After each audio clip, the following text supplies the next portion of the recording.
All right, let's get started. Welcome everybody to the 6 p.m. City Council meeting of March 5th, 2019. Let the record reflect all council members are present, except for Councilmember Lopez, who has asked to be excused.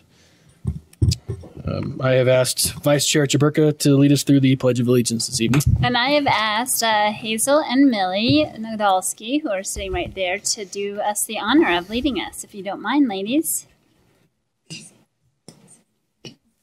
Yeah. Then say, please rise. Please rise.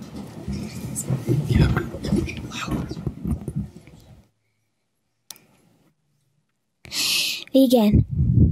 I pledge allegiance to the flag of the United States of America and to the republic for which it stands, one nation, under God, indivisible, with liberty and justice for all. Done. Thank you very much.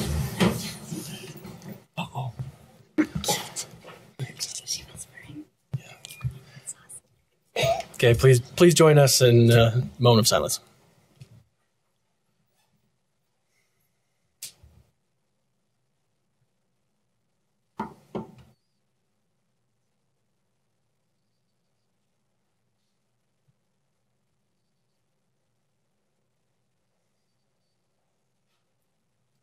Thank you. The first item on this evening's agenda is recognitions. We're joined this evening by Andy Curry from Roads to Independence. We'll be recognizing Development Disability Awareness Month, and we've asked Councilmember Heyer to lead us through that. Yes, thank you, Chair Nadolski. It's my pleasure to present this recognition, declaring March 2019 Developmental Disability Awareness Month in Ogden City. Whereas, according to the Centers for Disease Control and Prevention, developmental disabilities are a group of conditions due to an impairment in physical, learning, language, or behavior areas. These conditions begin during the developmental period, may impact day-to-day functioning, and usually last throughout a person's lifetime. And whereas President Ronald Reagan first recognized March as Developmental Disabilities Awareness Month in 1987, to increase public awareness and of the needs and potential of Americans with developmental disabilities. And whereas parents should be aware of developmental milestones such as speech and behavior in order to detect early signs of a developmental disability in their children. This helps provide developmentally disabled children with the resources needed to have a fulfilling life. As is the case for everyone, children and adults with developmental disabilities need health care and health programs to stay well, active, and part of the community. And whereas having a developmental disability does not mean a person is not healthy or that they cannot be healthy. Being healthy means the same for everyone, which is getting and staying well in order to lead full, active lives. That includes having the tools and information to make healthy choices and knowing how to prevent illnesses. And whereas one of the most significant challenges for people with developmental disabilities in our community is integration into work and community living. Transportation, independent living, self-advocacy, and employment are needs that should be attainable for all. Now, therefore, be it resolved that the Ogden City Council and Mayor Michael P. Caldwell hereby proclaim March 2019 Developmental Disability Awareness Month in Ogden City. We encourage residents, schools, businesses, and community groups to recognize the importance of inclusion within every aspect of life for those with developmental disabilities. We appreciate the efforts of Roads to Independence and other organizations that help with those developmental and other disabilities to live full, successful lives. We have Andy from Roads to Independence here to accept the award or the recognition. But before that, I would like to make a motion that we adopt this joint proclamation declaring the month of March as Developmental Disabilities Awareness Month in Ogden City. Second. We have a motion by Councilmember Heyer, second by Councilmember Blair, to make January Developmental Disability Awareness Month in Ogden City. This is a voice vote. All in favor? Aye. Any opposed? That passes.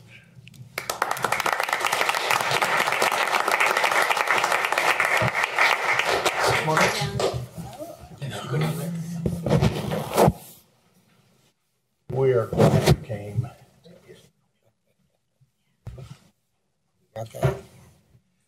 We'll go that way, and We'll get a picture. Yeah, we can take a We'll all picture. kind of group If up over anybody else here. wants to join you. who did you bring with you? Sure. Should I do that? Shall we go down by the picture?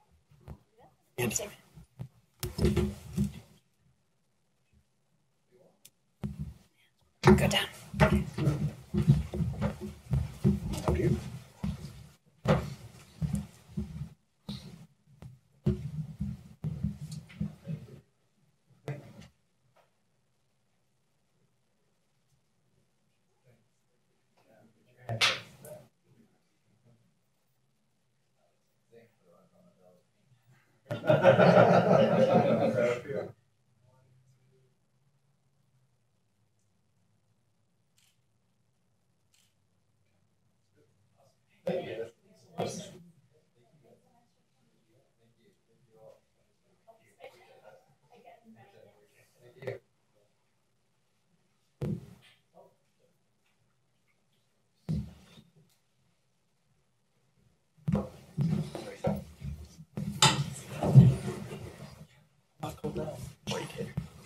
I don't want to drop that. You prefer that? Too bad, Andy. You can't get away that fast. Yeah. I tried. Well, thank you. Again, my name is Andy Curry. I'm the director at Roads to Independence. For those who don't know us, we work with people with disabilities of all ages and all groups and all types of disabilities to become independent, maintain their independence in the community, do anything from everything you can think of, assist technology. We have a huge loan bank of equipment, wheelchairs, walkers, shower benches, shower chairs. And again, anything and everything to keep people as independent as possible in the community, in their own homes.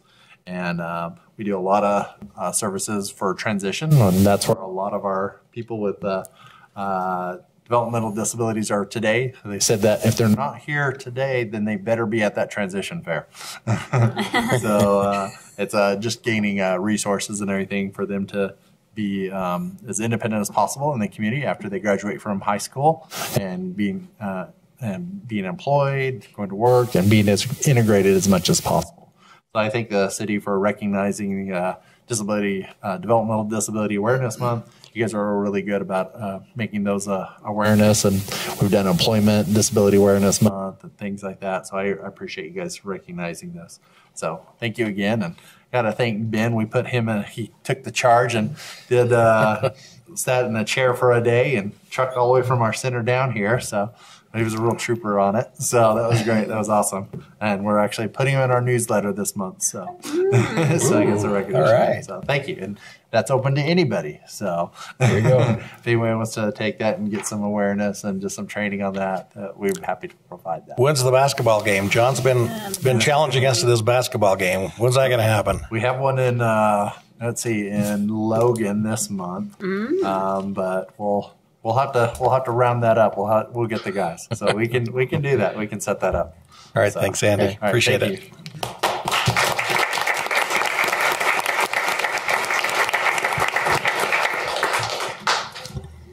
Thanks, Andy, for being here. For those that don't know, Andy's a tremendous asset, not just for us here in Ogden. I see Andy almost every day now at the Capitol. And since we got to know each other from that day at Roads to Independence, I get to know him now more often every day. But he and his team do a lot of education for folks that make important decisions.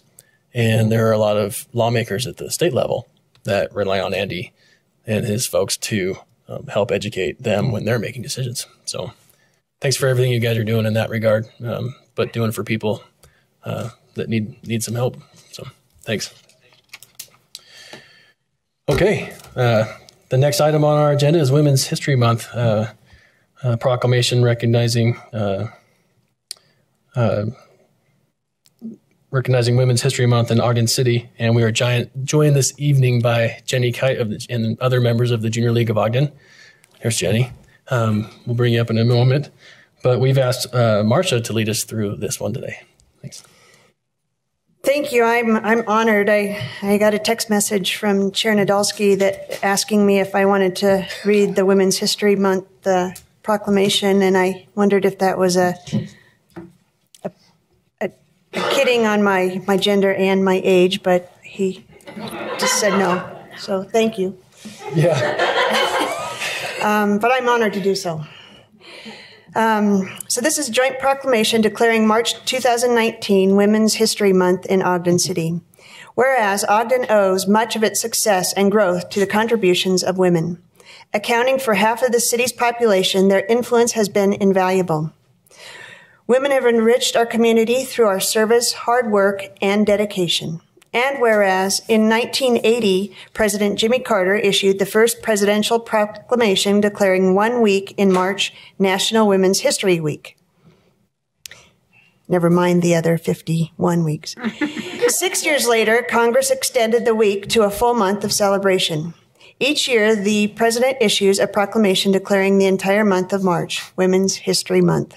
And whereas the success of our community is built upon the hard work of men and women, all too often the contributions of women go unnoticed. Women's History Month honors these women and recognizes their contributions to history, society, and culture.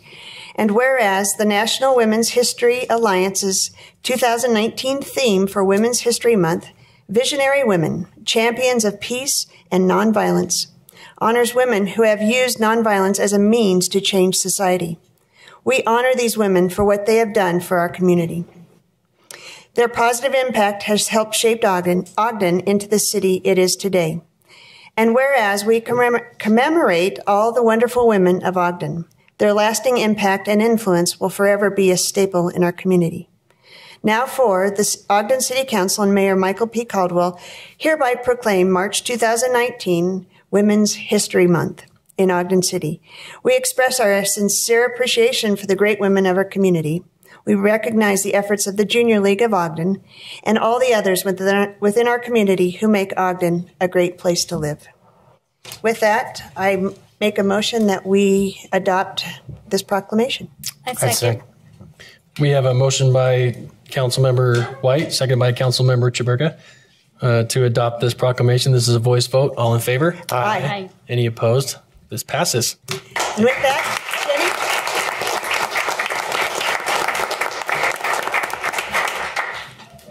If you're in JLO or about to be in the junior JLO, Jenny, come on up. Any relation? and perhaps all the women in the Let's do a picture real quick in the blinds.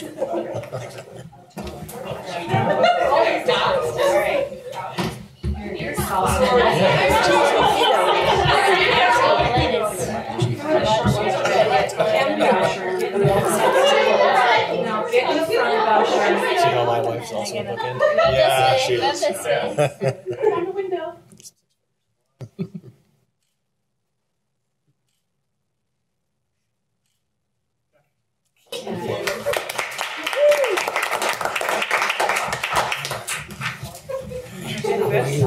There was a reason why President Carter was one of my favorites. Now I know why. Now you know why. Amaze us. All right, here we go. No pressure. Hello, I'm Jenny Kite, president of the Junior League of Ogden. We are a women-led nonprofit committed to developing the potential of women, improving our community, and developing and promoting volunteerism through effective action of trained volunteers. Our members have went on to be business owners, leaders of nonprofits, and even city councilwomen because of the training and support they had in the league. Ogden's identity has been shaped by these leaders and the countless women in our community that have inspired and took action on what matters most. Thank you, Ogden City Council, for seeing the value in our organization and our community efforts, and for recognizing the impact of those women who before us lent their voices and hard work to improve the community. The stories we tell deepen our understanding of women's contributions in the community, showing how for women have advanced and how much we value equality and the contributions of all citizens. On behalf of JLO, it is with great pride that we accept the proclamation plaque in honor of Women's History Month. Thank you so much. Thank you. Thank you.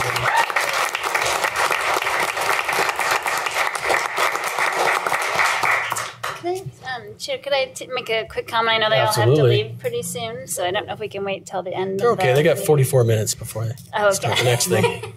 I just wanted to say how much I do credit Junior League of Ogden with helping me to be inspired to run for city council.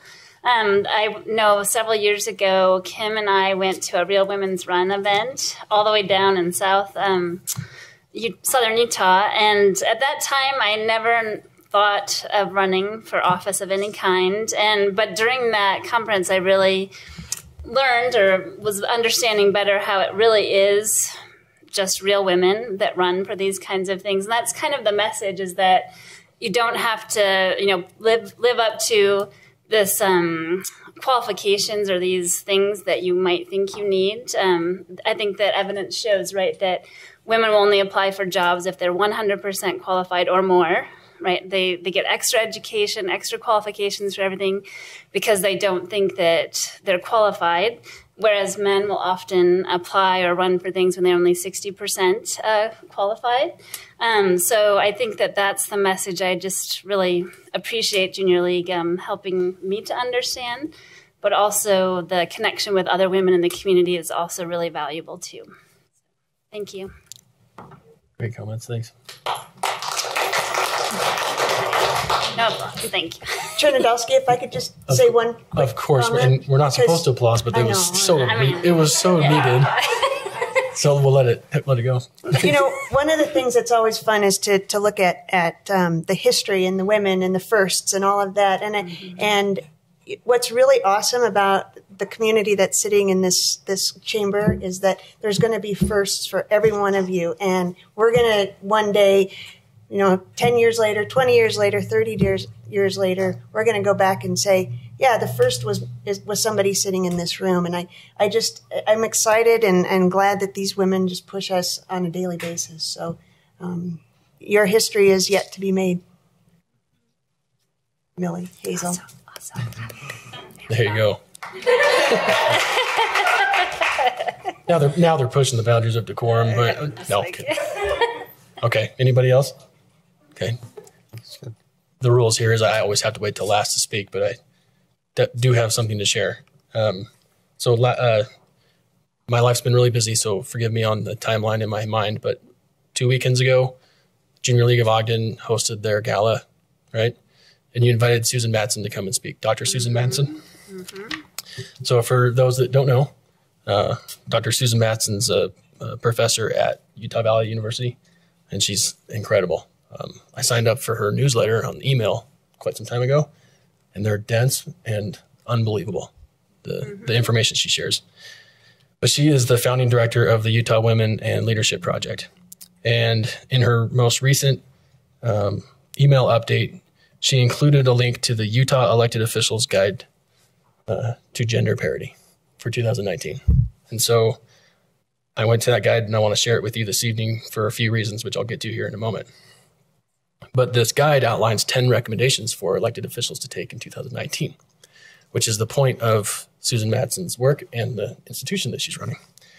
So as I went to the 10 recommendations, the number one was to begin to establish a tone from the top about that is firmly committed to supporting and advancing women. So I thought the timing was good for us to begin that tone by doing step number 2, make a visible commitment to that tone. We're doing that on the record this evening right now, we hope. By doing something like taking the Elevate Her Challenge, which the mayor has committed to do along with the council. Or by taking the Parity Pledge and to publicize the fact that we have taken the Parity Pledge. So I have taken the Parity Pledge, and I'm publicizing that this evening. And I'm doing that and hoping to encourage my peers to do the same. The individual Parity Pledge just says that you commit to speak up for, support, and celebrate the advancement of women into all corporate roles, in particular at the levels of VP and higher, including the C-suite and the board, where the lack of gender parity is most acute. So I'll send that link out after the meeting, and you guys can take a peek at the 10 recommendations for elected officials and consider if you'd like to participate in the Parity Pledge. But I think now is a great time to do it, given that we've got our partners here, and it's a great time for us to memorialize it, monument it here on the record, so that hopefully we can continue to do the same. appreciate your partnership in everything. You guys are awesome. Yeah. Thank you. Thanks.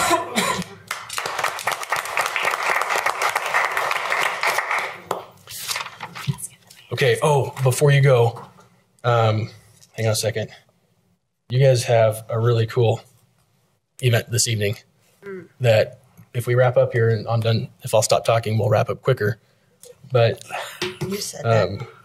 they are having I just said what everyone else is thinking. Thanks. I know that, but they're having a speaker, Gina Welling, tonight. Is going to be very dynamic. It's at the Art Center. I'm planning to go after the meeting. I hope some of you guys would consider joining me. She has an amazing life story. I'm just going to read you a quick because it's so relevant to tonight's meeting.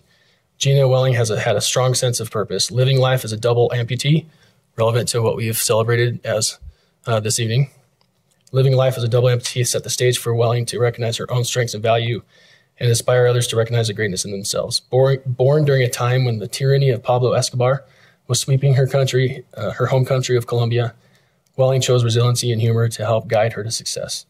Currently working as a crisis intervention social worker and inpatient psychiatric therapist, providing for underserved, vulnerable individuals, Welling uses her hard-earned life lessons to continue pushing through barriers and inspiring everyone she comes into contact with.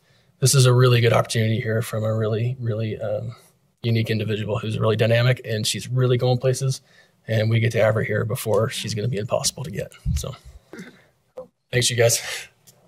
Hope we'll see you there soon. Oh, Mr. Mayor, did you have anything to add? I'm sorry. Okay. Yeah, Sorry. Having two junior league presidents in my own family, we've got a lot of history with it. So I agree with everything everybody said, and I just sat over here and nodded the whole time. Thank you. I apologize. I miss you. I was just so afraid that, my wife was going to be mad. So it was hard to focus, and thanks, you guys. Okay. Next item on our agenda is we have an item for common consent. We'll be considering placing. You missed one. Sorry. We have a request to be on the agenda is the next item. We're joined by the Union Pacific Golden Spike Sesquicentennial folks. Amaze us. By the way. I see your Golden Spike pin. Thank you. Yeah. My name is Nathan Anderson. I represent Union Pacific Railroad, and thank you for the opportunity to be here tonight, members of the council, Mr. Mayor, staff. Thanks again. As you are well aware, this May marks the 150th anniversary of the completion of the Golden Spike, or the completion of the Transcontinental Railroad and the driving of the Golden Spike. And what a feat. And so my point here, I guess my purpose here is twofold. One, to talk briefly about some of the events that we have planned here in Ogden and in the area, and then number two, to make a special gift to the city on behalf of Union Pacific Railroad. So very first, I'll say that on May 9th, we will have we'll have two historic steam locomotives parked at Union Station for what we hope is kickoff to an amazing Heritage Festival here in Ogden through the weekend. Those two steam it's not every day that early 20th century steam locomotives are out and about, and having them here will be a great opportunity for the enthusiast community as well as just those who enjoy Ogden and all things train to enjoy and to witness. We have. Then on May 10th at Promontory Summit, we'll have the annual reenactment and celebration that will be obviously for the 150th anniversary kicked up a little bit. We're excited for those activities here in the area. I feel really honored to be in Ogden tonight. I think the presentations that were made before me are meaningful to me on a personal level. I won't go into that, but my father was also born in Ogden, and so Ogden holds a special place in our family history as well. And Ogden holds a special place in railroad history. When 1862, President Lincoln was looking for ways to unite a divided country. And he said, I can physically unite the country with a railroad. And he said, go. And we never heard him say stop, so we just kept going. And through 7 years of really intense physical labor, 16-hour days, 20,000 people working 7 days a week, we saw the nation literally united by iron rail and wooden ties. When the spike was driven at Promontory, it changed the world. And if you've never been there, I encourage you to go and listen to the words that were said, because the reenactment that's done there incorporates historically accurate speeches that were given. They weren't long, they weren't pompous. They had a very keenly focused message about global connectivity. They talked about bringing goods from Asia and Europe to the west of the United States. I want you to think about that in terms of what that meant in 1869. Clothes, the clothing that we could wear in Utah changed. The food that was available to us changed. The things that were going on here were now available elsewhere, and tourism was invented. In 1868, if you wanted to go from New York to San Francisco, you could either go by ship around Cape Horn for a couple months, or you could take 6 months and travel by horse or wagon across the mountains and the plains and arrive in the Bay Area. On May 11th, 1869, that trip took a week to 10 days. And so you didn't have to say, if I'm going to the west, I'm going. You could say, I'm going to visit and I'm coming back. And things like national parks popped up. And the railroad had a great place in that history as well. Indeed, we don't look at the communities where we operate as stops along the way. They're integrated into the fabric of our very existence. And like us, Ogden City has an inextricable link to that transcontinental route, which is an amazing history. It's something neither of us will ever forget, nor do we want to. We grew up together in a lot of ways, the railroad and Ogden. We've changed over time and knocked heads a few times, but at the end of the day, we're trying to figure out what we're doing to grow and progress and continue to work together. It's really my honor to represent Union Pacific and to talk, to tell you just how grateful we are for the relationship we have with Ogden, for the party we're going to throw in May, and to remember when President Lincoln said go, he never said stop. And what I'd like to do at this point, if I may, is make a special presentation of a commemorative golden spike to the city of Ogden. And if I can, I'll read the inscription. It says, the Union Pacific and Central Pacific Railroads met on May 10th, 1869 at Promontory Summit, Utah. As the golden spike was driven, a telegrapher signaled the uniting of a nation, sending a 4-letter message, D-O-N-E.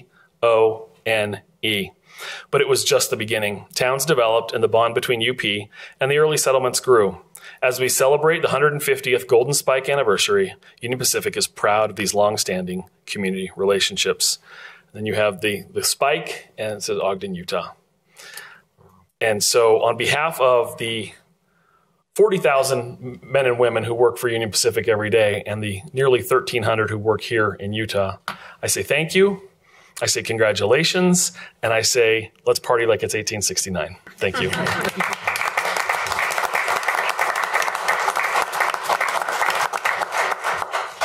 Thank you very much.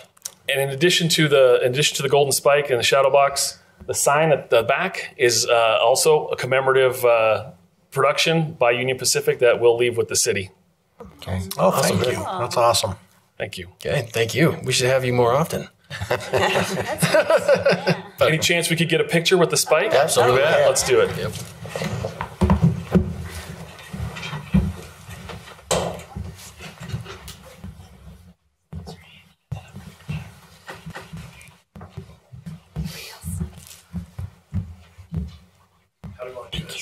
You hold it. Just hold it. Thanks so much. Thank you. Thank you. Thank you. I like that beard. Well, we're having a beer garden. Oh, I know who's doing that. I know who started that. Answer Stokes, we're having a beer garden. My money's on you. My money's on you. To come in second. He just texted me. Yeah. Art's actually in the contest. I don't even know that.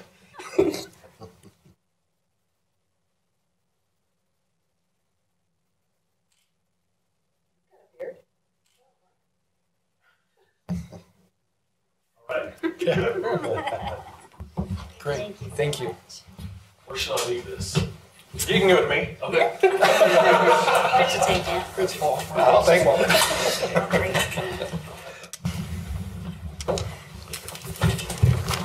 I'll just leave it right there. That'll work.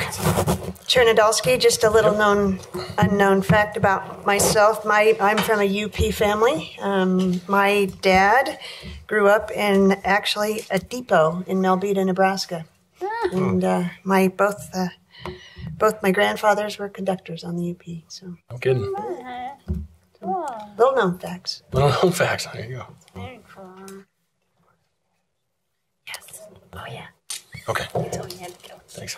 Mr. Chair, Yep, I go think we ought to find some place to display that where I got a place. the pub, well, not in your home, someplace here that the public can look at it and enjoy it someplace in the city. That's appropriate. I think it is as well.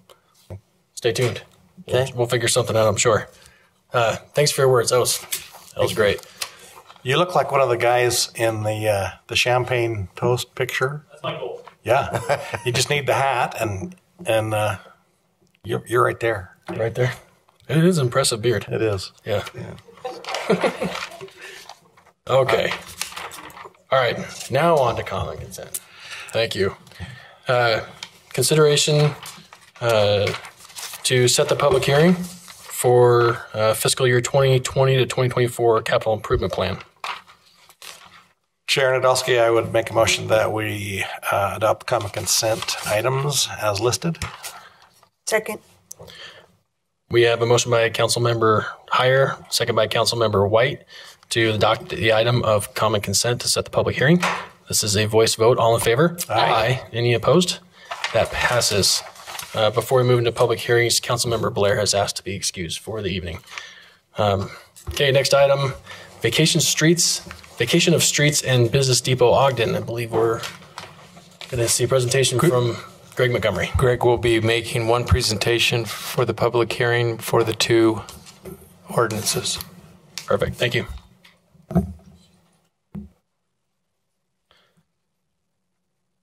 Thank you. So we're considering two ordinances tonight, just so folks are clear. If you're here to see this item, Greg is going to cover both of them in the presentation. Correct. We'll do one public hearing for both items, and then we'll take action on both items individually after the public hearing. Correct. Thanks, Greg. So this is a petition that the city had received from Boyer out of BDO. And there are, as mentioned, two different street vacations being considered tonight. One is a portion of 2nd Street that is between 100 West and 70 West. And the other one is 1050 or 1070, whichever you prefer, north. And this vacation also is of a right-of-way that is platted. So let me talk about the first one being the 2nd Street.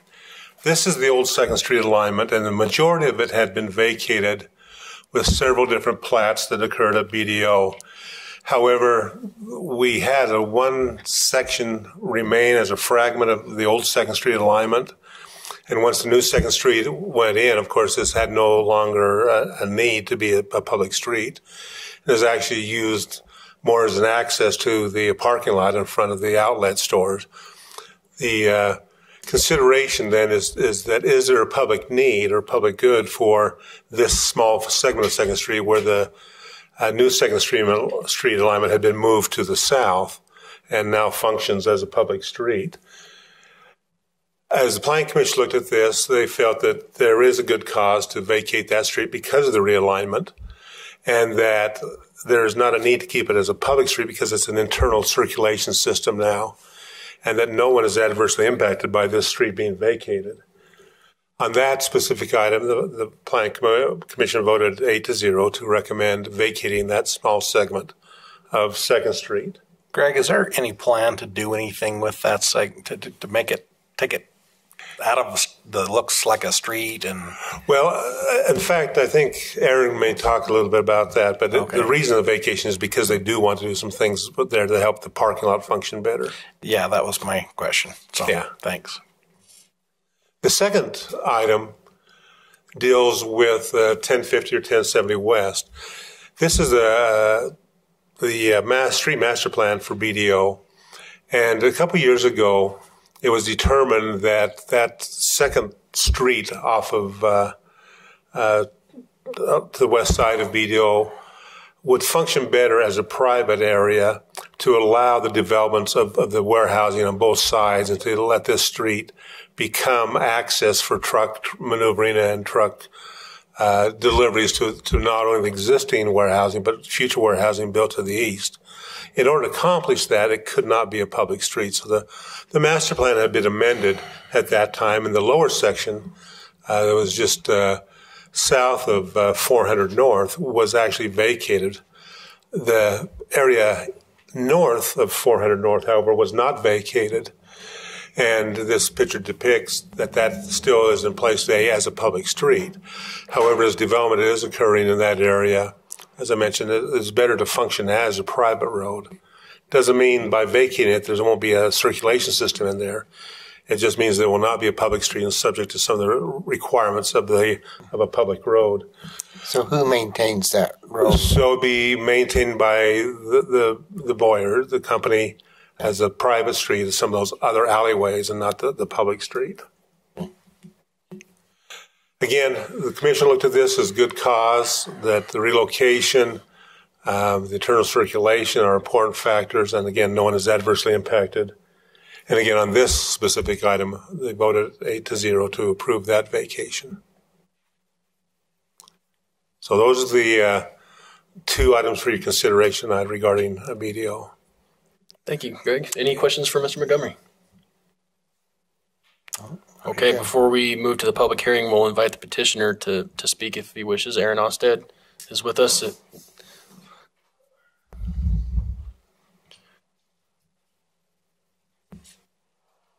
Thanks for being here. I appreciate it. My name is Aaron Osted. I'm with Boyer Company and Business Depot Ogden. I think Greg pretty much stated it all. There was the question about the parking. So what we've done is extended the parking out. So that's, if you look at that, you had the parking that was across from the old 2nd Street, and it's just, the idea is to integrate all of that area into one large parking area. It allows more parking and access for both, it's not OWATC now, it's OWTC, and then also the outlet that's next door. So, great, thank you. Any other questions? Any questions for the petitioner? Okay, thank you. Thank you. Appreciate it. I guess did you take over for Blake? I did. Okay. Yes. We'll see your face around a little bit more often then. Unfortunately, yes. No, it's a good thing. It's a good thing. Unfortunate for you guys, not for me. Thank you. It's all in the eyes of the beholder. That's right. Yeah. Okay. Thank you, Mr. Osted. Appreciate it. Okay. Well, we'll be holding a public hearing on this item. If anybody has anything they'd like to share with the council on this item, now is your time to do so. Mr. Chair, seeing no movement, I would make a motion that we close the public hearing. Second. We have a motion by Councilmember Chair, second by Councilmember White to close the public hearing. This is a voice vote. All in favor? Aye. Any opposed? The hearing is closed. All right, we're set to take action on the two items, unless there are questions. I will make a motion then that we adopt proposed ordinance 2019-9. I second that. Okay, we have a motion by Councilmember Heyer, second by Councilmember Stevens to adopt proposed ordinance 2019-9. This is a roll call vote.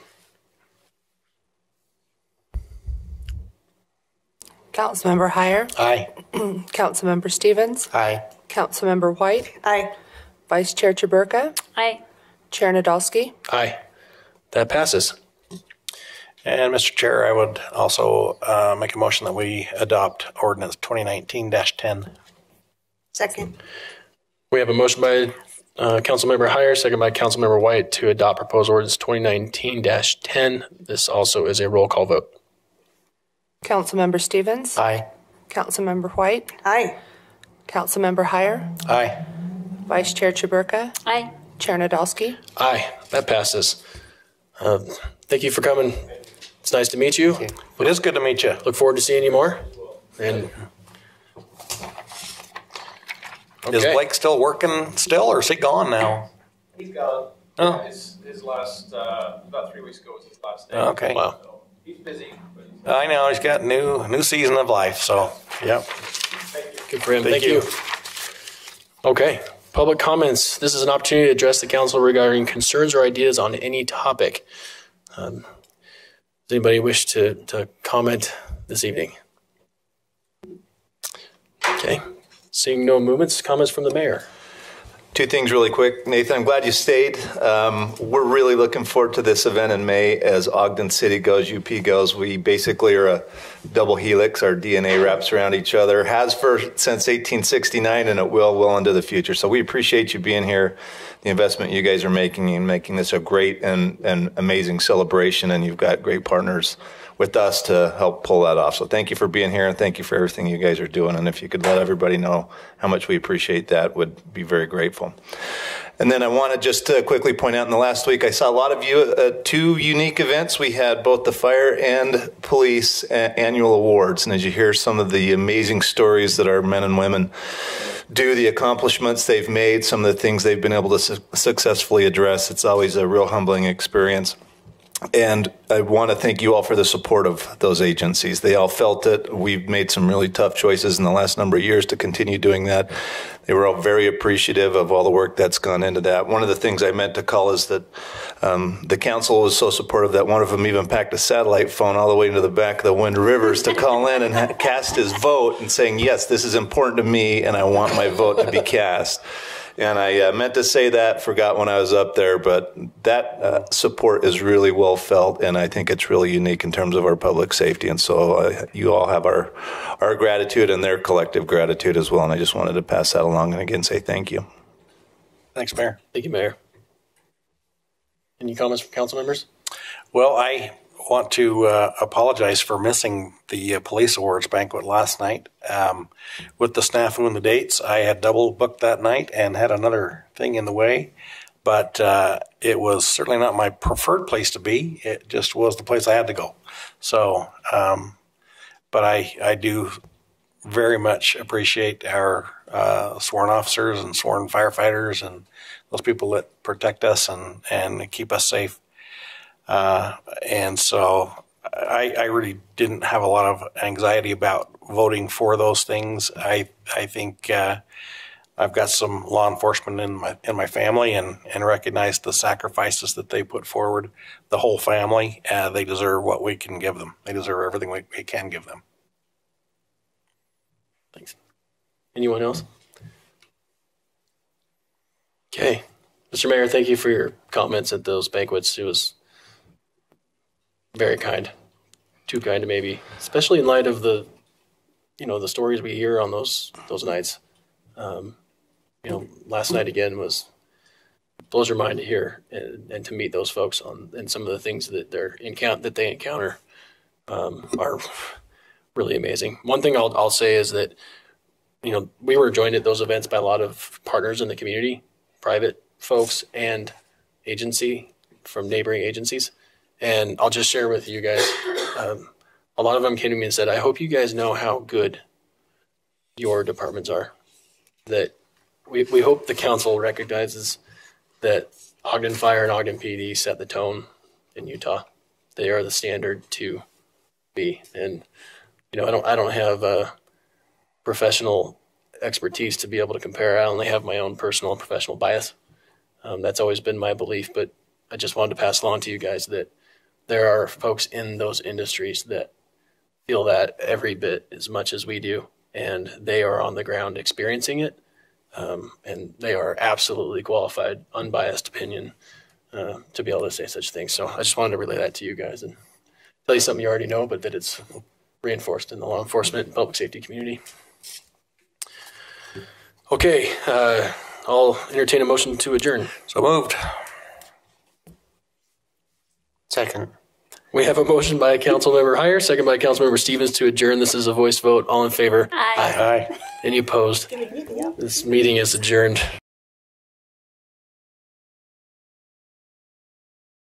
Welcome to the Special Redevelopment Agency meeting of March 5th, 2019. Let the record reflect that all board members are present except for Board Member Blair and Lopez, who both asked to be excused. The first item on our agenda tonight is reports from the administration. Brandon Cooper is with us this evening to present on the Gramercy Community Reinvestment Survey Area. Great, thank you, Brandon. Appreciate your time. Thanks for being here. I hope facial hair is not a prerequisite for the presentation. I can't beat that guy. No, Yeah.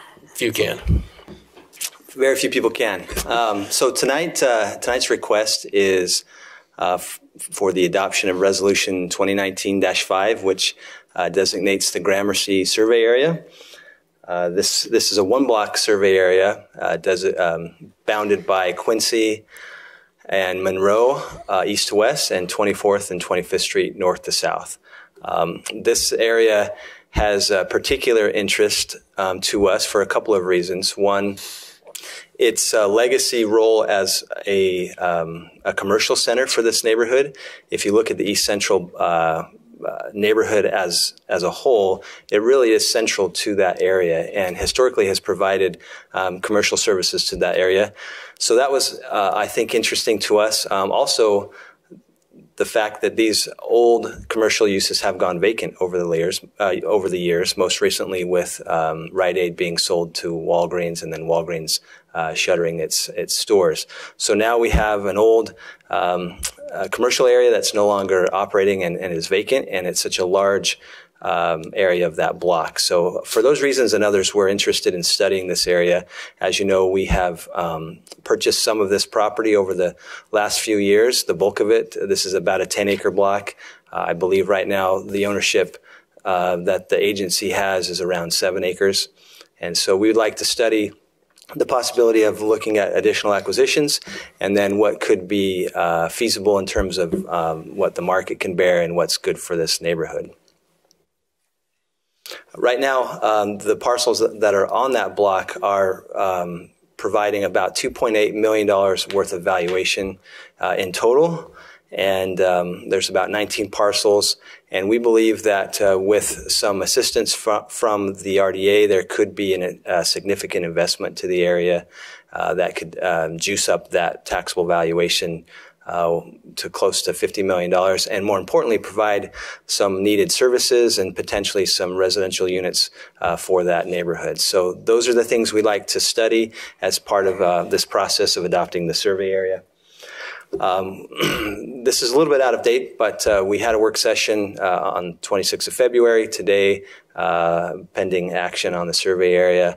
And then we would start to work through the analysis, start talking to the taxing entities that would potentially participate, being the school district and the county, and then hope for plan adoption, presentation and potential adoption sometime in April or May.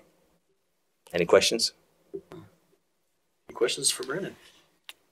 Does this include eminent domain? No. So we're not seeking the use of eminent domain. Therefore, there won't be a blight study.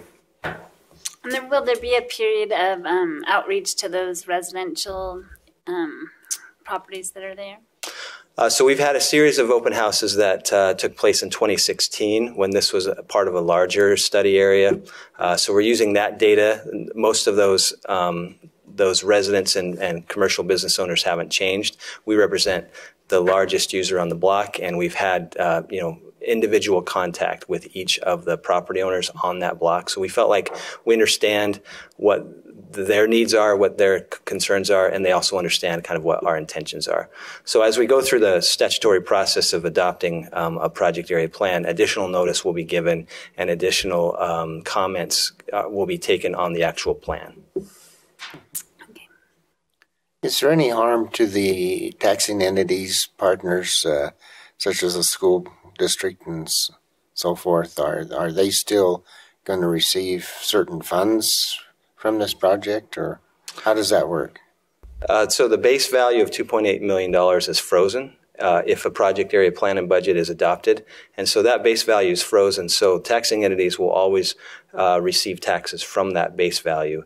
The taxes that are generated through additional investment will come to the agency for reinvestment in the area. And then when the area expires, then that new value becomes the new base value, and the taxing entities get revenue from that. Okay. And when is the expiration date? We don't know. So we're not proposing any of that now. We're just proposing to study the area, look at what could be potential in the area, look what types of investment might need subsidy, and then come back with a project area plan at a future date.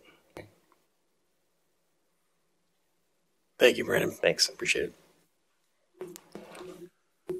Okay. If there's no more questions, I'll entertain a motion.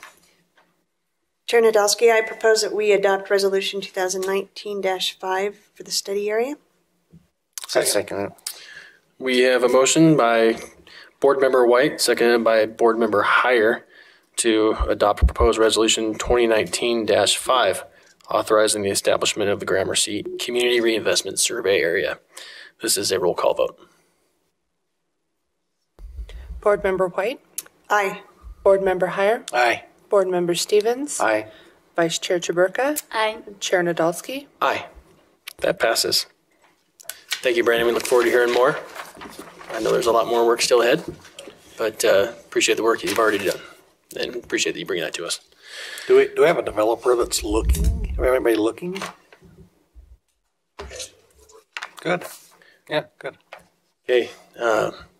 Next item on our agenda is public comment. This is an opportunity to address the board regarding concerns or ideas on any topic. Everybody looks at Angel. Yeah. Seeing no movement, comments from our executive director. Nothing to add at this time. Thank you. Okay, comments from board members. Seeing none, I'll entertain a motion to adjourn. So moved. Second. Motion made by board member White, seconded by board member Heyer to adjourn. This is a voice vote. All in favor? Aye. Any opposed? This meeting is adjourned. Thanks, folks.